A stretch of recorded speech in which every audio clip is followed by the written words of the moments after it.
कई बार ऐसा होता है कि हम बेवजह किसी व्यक्ति को कुछ समझाने में अपना समय खराब करते हैं। जैसे मान लीजिए कि आप भगवान में विश्वास करते हैं और एक और आपके सामने वाला व्यक्ति है जो भगवान में विश्वास नहीं करता। अब आप जबरदस्ती अपना समय इस बात में खराब कर रहे हैं, उसको ये समझाने में कि भगवान होते हैं। वो बोल रहा है कि भगवान नहीं होते हैं, मैं नहीं मानता। तो देखिए, ये जो आपके मन में आने वाले विचार होते हैं कि आपको क्या विश्वास करवाना है, ये भी नियति तय करती है। अगर आपके नियति में लिखा है कि आप भगवान पर विश्वास करेंगे तो आपके मन में ऐसे ही विचार आएंगे। अगर आपकी नियति में लिखा है कि आप भगवान पे विश्वास नहीं करते तो आपके मन में ऐसे ही विचार आएंगे। और ये जो विचार आते हैं ये नियति के हिसाब से आते हैं, और जो नियति होती है वो आपके कर्म से बनती है। जैसे आपके कर्म होंगे वैसे ही आपके मन में विचार आएंगे, वैसे ही आप अपनी लाइफ के डिसीजन लेंगे।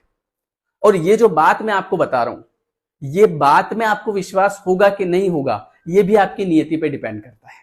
मैं एक बहुत अच्छी किताब पढ़ रहा था, उसमें क्या लिखा हुआ था आप पढ़िए कि चिंता करो मत, होनी होगी, होनी से कुछ अतिरिक्त होने वाला नहीं, जो होने का होगा वही होगा, आपकी बुद्धि में वही बैठेगा, आप वैसा ही डिसीजन लेंगे और वैसा ही आपके साथ होगा। और होगा क्यों? आपके कर्म अनुसार।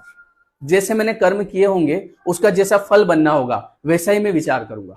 आगे लिखा है कि होनी में कटौती होने वाले नहीं, डरो चाहे चिंता करो। होनी में अंतर होने वाला नहीं है, जो होने का है वो होगा, चाहे आप डरो चाहे आप चिंता करो।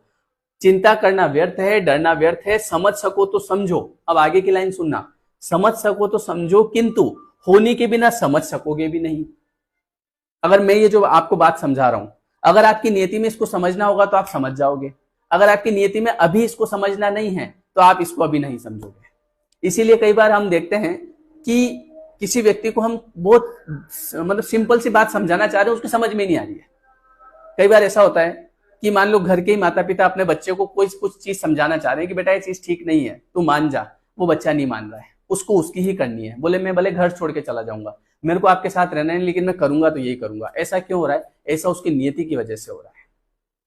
इसीलिए जैसी आपकी नियति होगी वैसी ही आप सोच रखेंगे। इसलिए किसी को कुछ समझाने की जरूरत नहीं है। आपको जो समझ में आ रहा है वो आपकी नियति के अनुसार आ रहा है, उसको जो समझ में आ रहा है वो उसकी नियति के अनुसार आ रहा है। धन्यवाद।